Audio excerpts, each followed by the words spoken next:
cierto que hay fantasmas en el panteón.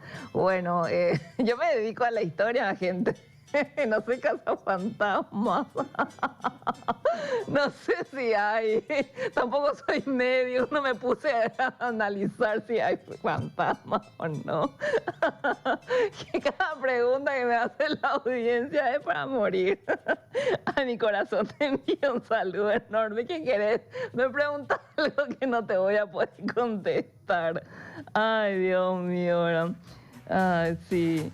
Me están explicando. A ver qué me dicen. Participar del sorteo, si es que hay. Me dicen, son una manga de interesados ustedes. ¿Por qué no entran a saludarme así en la gratuidad, sin libros, sin hablando de libros?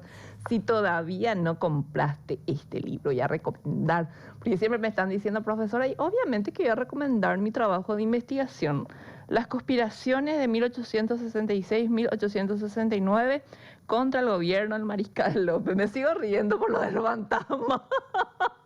No, eso no voy a superar, gente, ¿verdad?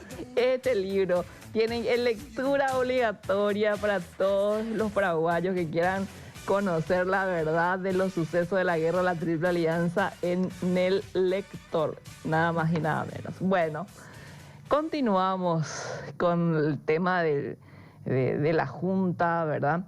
Y le estaba diciendo que la situación, ¿por qué Pedro Juan Caballero? Justamente ayer estuve con la casa de la doctora Gloria Rubín. Saludos, doctora.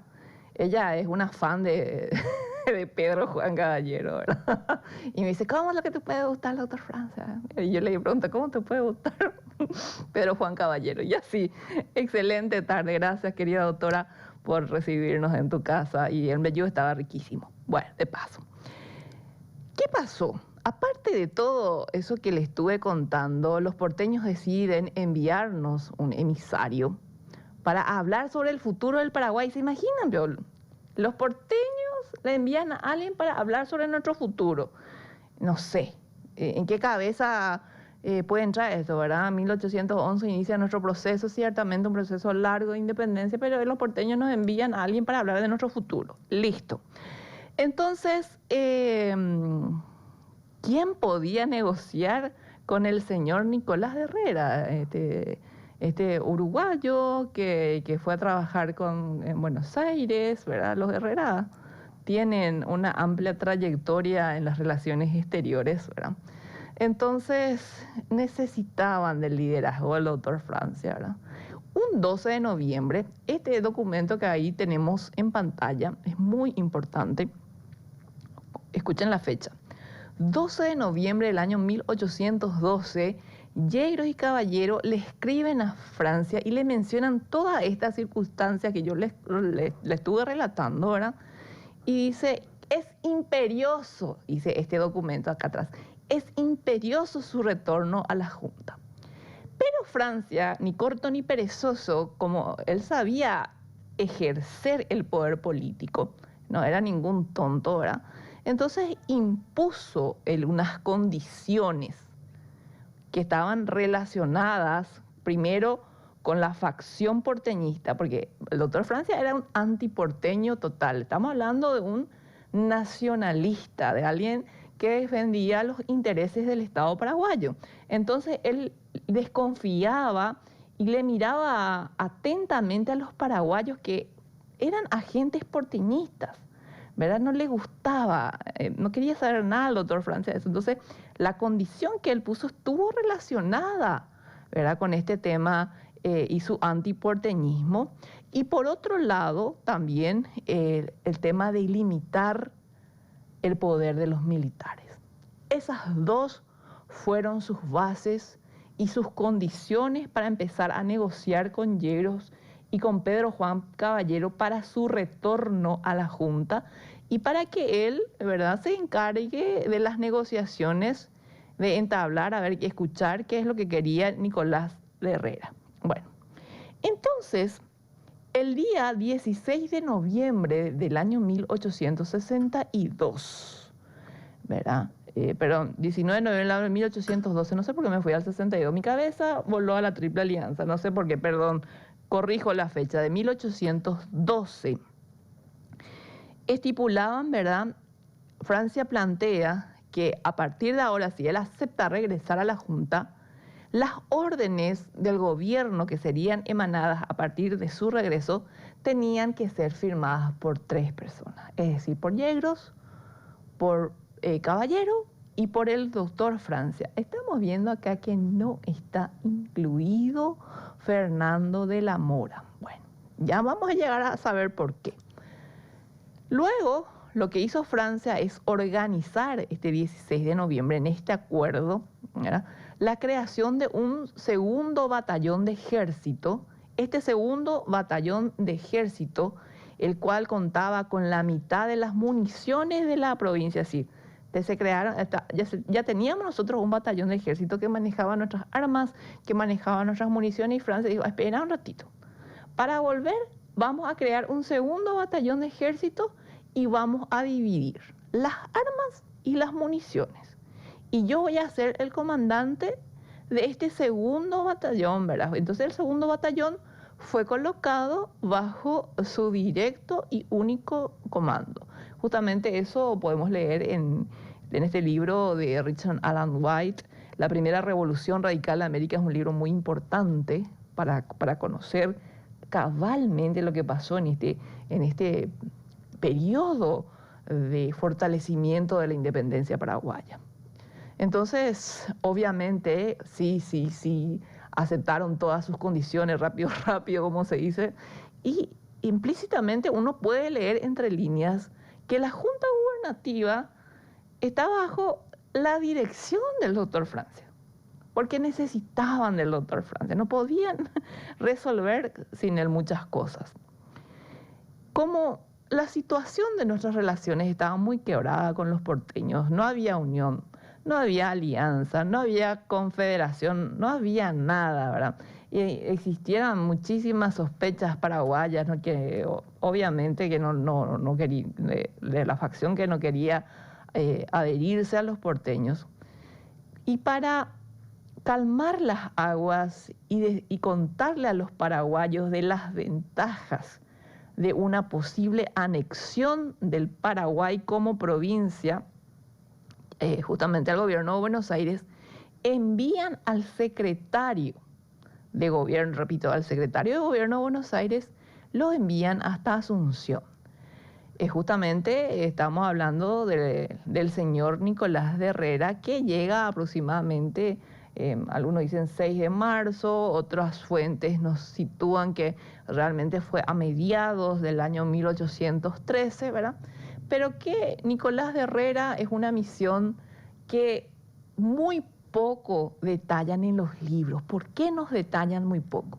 Porque quieren imponer, como obviamente la línea política de Francia, de don Carlos Antonio López y de Francisco Solano López muere en la guerra de la Triple Alianza, y justamente cae en esta élite de legionarios. Es que ellos reescribieron su historia para ser los impolutos ellos, los que se unieron a venir a una guerra de civilización, y la gente sigue creyendo que el doctor Francia era un tirano. Don Carlos Antonio López no se libró del mote tampoco, ¿verdad? Y Francisco Solano López, de Francisco Solano López se dice cualquier cháchara, cualquier tipo de mentiras había y por haber, ¿verdad? Pero justamente estamos nosotros en este programa para hacer una revisión y de ver hasta qué punto nos mienten. Entonces, no se habla mucho de la misión Nicolás de Herrera porque se tiene que seguir con la mentira de que el doctor Francia nos encerró y que por su culpa nosotros no pudimos crecer económicamente como Estado, ¿verdad? Que es por culpa de Francia. Cuando con esta misión diplomática del año 1813 de Nicolás de Herrera, que vino a decirnos, ¿verdad?, que nosotros no íbamos a poder sin Buenos Aires sobrevivir ante las necesidades que conlleva el manejo de un Estado. Y nos amenazó, cuando ya no consiguió, cuando vio que todas sus propuestas, que voy a contarles todas, ¿verdad?, que sus propuestas no caían en una aceptación generalizada del pueblo, sino que el pueblo le rechazaba ante su proposición. Entonces nos amenazó. Acá el tema es, si usted, bueno, nosotros vamos a bloquear el comercio paraguayo, van a afectarse su mercadería, su ganado. Entonces, el bloqueo en la época del doctor Francia fue un bloqueo impuesto por los porteños, no por el doctor Francia.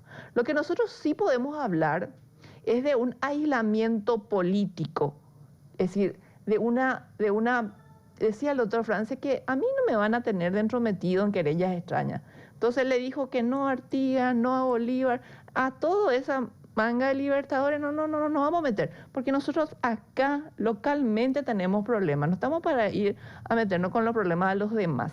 Entonces, podemos hablar de sí un aislamiento político llevado a cabo por el doctor Francia, pero jamás del aislamiento económico. El aislamiento económico es una herramienta política que se utiliza hasta hoy en día para doblegar a los estados. Es decir, las grandes potencias, las que pueden, utilizan el bloqueo directo o el tácito, pero te bloquean. ¿No? ¿Y por qué? Porque la economía, por supuesto que impacta. ¿Y en quién impacta directamente? En la población. Y eso lo hicieron justamente después, cuando le dijeron, ¿sabes qué, Nicolás Herrera, te puede mandar mudar, mi rey? Que nosotros somos libres de hecho y de derecho. No nos vamos a doblegar ante las pretensiones, los intereses políticos y económicos de los porteños. Y ahí es donde, bueno, surgen las estancias de la patria y otras formas que el Estado paraguayo tuvo que hacer para sobrevivir en una economía de bloqueo impuesto por los vecinos. Es así de sencillo. Entonces, yo les pido encarecidamente, porque este programa tiene muchos oyentes, señores militares, profesores, estudiantes, investigadores. Vamos a profundizar y vamos a dar a conocer con lujo de detalle lo que implica esta misión llevada adelante por el gobierno porteño con el enviado de su secretario en el año 1813 a Paraguay, el señor Nicolás de Herrera. Bueno, ¿dónde le pusieron a Nicolás de Herrera? Para empezar, lo alojaron en la vieja aduana del Paraguay. Y en ese lugar le pusieron, por supuesto, bajo una estricta vigilancia. Herrera estaba en sus notas, uno puede leer en sus notas de su misión lo que él decía, que él se encontraba un poco frustrado por esta postura de independencia que tenían los paraguayos. Y cuando las amenazas que él le brindó a la gente no causó el efecto que él esperaba, bueno, entonces dio el vuelco. Y ¿saben qué hizo Nicolás de Herrera? Empezó a sobornar a paraguayos, la plata. Se puso plata en Paraguay justamente también para que la facción porteña como que se tenga un incentivo así, ¿verdad? Para acrecentarse dentro del ambiente local nuestro. Puso plata Herrera, ¿verdad? Y de paso le recomendó al gobierno porteño prohibir, como les había dicho anticipadamente, el comercio de nuestra provincia y el tema de la introducción de nuestro ganado. Así nos golpeó duro Nicolás de Herrera. Pero empieza también la otra táctica diplomática, que son los sobornos, ¿verdad? A todos los simpatizantes que estaban a favor de la anexión, porque teníamos la facción porteñista, eso es indudable, dentro de nuestra política local, el tipo empezó a lanzar plata ahí, ¿verdad? Entonces, el informe de Herrera, eso es lo que ustedes tienen que leer, dice, le informa a sus superiores que ya repartió 100 monedas entre los individuos de este gobierno, que fueron recibidos con gran placer, no son mis palabras, así lo dice el señor Nicolás de Herrera, y que estaba guardando el resto, un monto mucho más importante, para repartirlo con las personas que tenían más poder, con las personas más importantes. Estaba guardando grosso de plata justamente para eso. Entonces, obviamente, en este ínterin, la presencia de Herrera Francia también seguía por su lado con una campaña totalmente antiporteña. Y es así que vemos, ¿verdad?, la expulsión de Fernando de la Mora y también la de Gregorio Cerda bajo unos cargos que se pueden leer en estas documentaciones que justamente ahora estamos mostrando en televisión, ¿verdad? Una suerte de intrigas, de alianzas, de inclinaciones porteñistas, subversión, ¿verdad? Y entonces Francia, al conseguir que se lo deje de lado, ¿verdad?, que la Junta deje de lado a Fernando de la Mora, la facción porteñista nacional paraguaya se quedó sin su abogado principal. Y eso no lo digo yo, eso están en los documentos, ¿verdad? Justamente en la colección Río Branco está así. El caso de don Fernando de la Mora está totalmente detallado en los papeles de época, ¿verdad? Cosa que tampoco se da a conocer mucho, ¿verdad? Porque dicen, ay, bueno, era enemigo del doctor Francia y por eso salió. No, señores.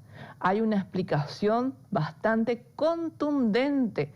Lo pueden leer en Chávez, lo pueden leer en Richard Alan White y en la propia documentación de la Junta de tildarlo a de la Mora como porteñista y de prohibir su presencia en la Junta de Gobierno.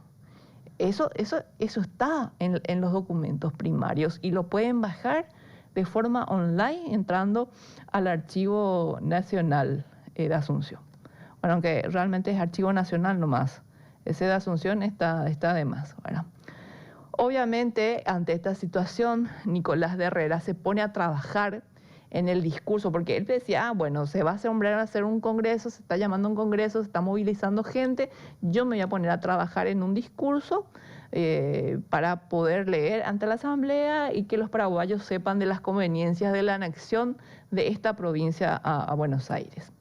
Obviamente, nosotros tenemos que analizar las características de nuestro congreso, las características de nuestra Asamblea, es decir, estuvo antes de los congresos, antes de 1813, estaban dominadas nuestro congreso por los notables de Asunción. Sin embargo, en 1813 vemos que esto cambia, justo un día como hoy, hace 211 años que se establece esta asamblea, y se tuvo en cuenta la representación proporcional a la distribución poblacional. Es decir, si vos tenías un distrito grande, ibas a tener entre 45 a 50 lugares en el Congreso. Es decir, vos podías enviar entre 45 a 50 delegados que iban a representar a tu distrito, a tu pueblo, ¿verdad? La Junta envía unas instrucciones detalladas a los cabildos locales de toda la provincia del Paraguay, explicando el procedimiento que debían de seguir para la elección de sus representantes. Este congreso, ¿verdad?, que abre sus puertas, que empieza a recibir gente un 30 ya de septiembre de 1813, aproximadamente congregó a 1.100 sufragantes de villas, de poblaciones, de distritos. Pilar, por ejemplo, según la cantidad poblacional que tenía, pudo acceder a 15 lugares, es decir, 15 representantes tuvo Pilar en este congreso. Curuguatú tuvo 45 representantes, Villarrica tuvo 50 representantes, porque era proporcional a la cantidad poblacional. Bueno, les doy este ejemplo para que tengan una idea. Entonces, estos representantes tenían que ser electos de forma popular y libre, sin distinción de propiedad. No era que vos, porque tenías propiedad, nomás podías ser electo sufragante o diputado, ¿verdad? O, bueno, podías ser peón, podías trabajar en yerbales, podías ser casado, podías ser soltero, pero la condición es que tengas más de 23 años. Imagínense toda la diversidad de gente que pudo llegar hasta Asunción, ¿verdad? Y bueno, y dicen los relatos que para que la gente escuchaba sobre el doctor Francia porque era uno de los políticos más respetados de la época, pero no lo conocían personalmente y que fue todo un suceso verle al doctor Francia que le recibía a cada una de las personas que a inicio de septiembre del año 1813 empezaban a llegar hasta Asunción. Francia iba, los recibía a cada uno de ellos, ¿verdad?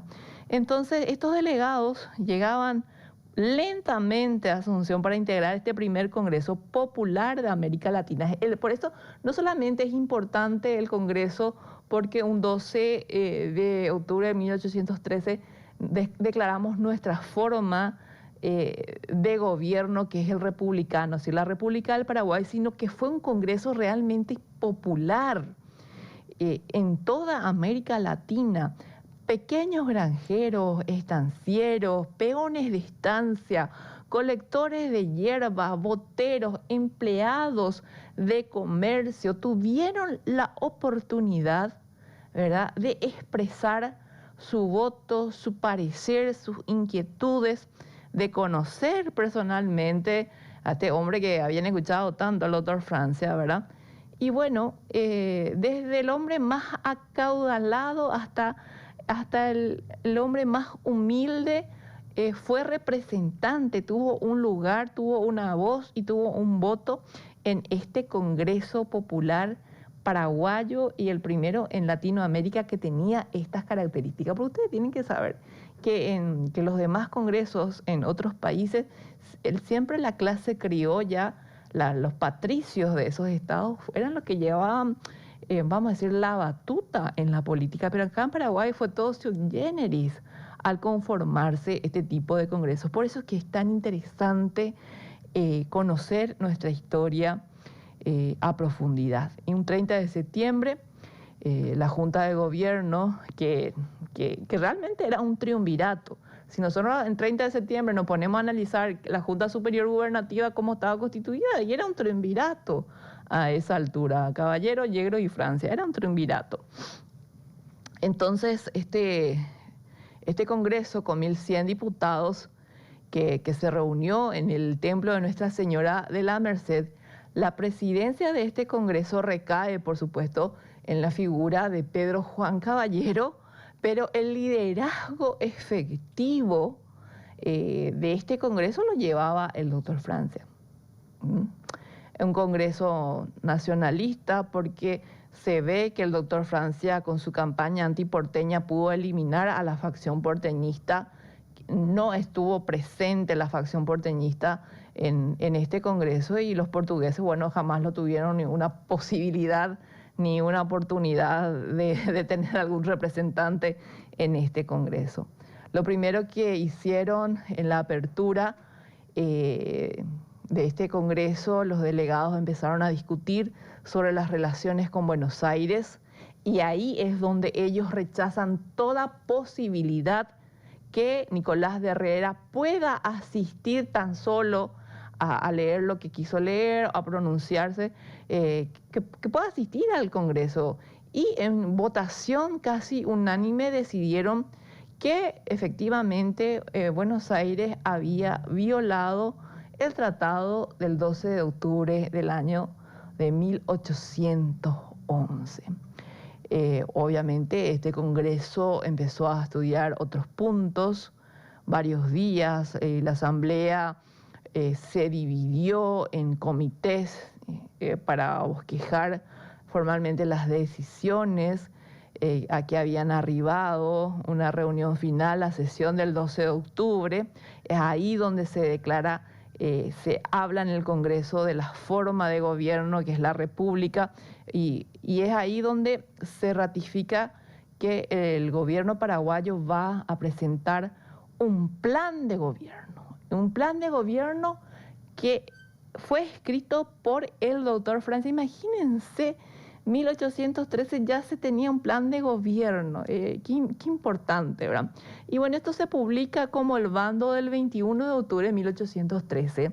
Y es ahí donde causa cierta confusión en las personas y dicen, no, pero la declaración de la República fue con el bando del 21 de octubre de 1813. No, no es así. Este bando lo que hace es, por escrito, mencionar todo lo que fue discutido desde la apertura de esta Asamblea General con estos representantes, con estos diputados por día, y bueno, en el 12 de octubre es que es donde se declara la República, y el bando el 21 comenta en el desarrollo. Entonces no se confundan, señores. Una cosa es lo que se decidió en el pleno de la Asamblea, la declaración de la República del Paraguay el 12 de octubre, y otra cosa es llevar por escrito la decisión del 12, que obviamente se lanza el 21 de octubre de 1813.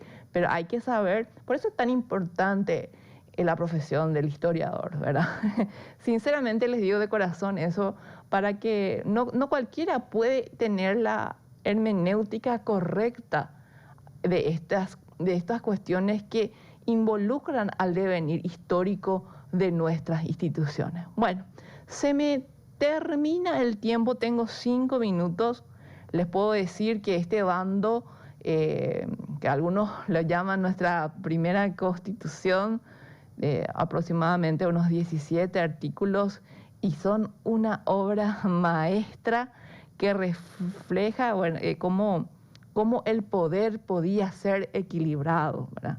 Y no todos los paraguayos conocen los 17 artículos o no están enterados que existía, ¿verdad? Este bando como una suerte de conjunto de leyes, la directriz, el norte que iba a tener el país. Y bueno, se conforma el consulado rotativo Yegros, Francia, pero este consulado no era algo que se tenía previsto como una forma de gobierno en sí, sino que fue algo temporal para tratar de minimizar las relaciones de la parte militar con la parte popular que representaba a Francia. La élite asuncena con la élite popular, es decir, Yegros representaba a una facción militar de los patricios asuncenos, Francia al pueblo. Entonces, ¿cómo congeniar estas posturas importantes en la política local? Bueno, decidieron que ambos tenían que tener el poder. Y ahí es que se forma el consulado rotativo Yegros y Francia. Vamos a hablar de esto y muchos temas más el próximo sábado aquí a las 18 horas en el Estridor de las Armas, para conocer un poco más de nuestra historia. Que tengan un lindo fin de semana con sus familiares. Bueno, nos encontramos el próximo sábado. Un abrazo a todos.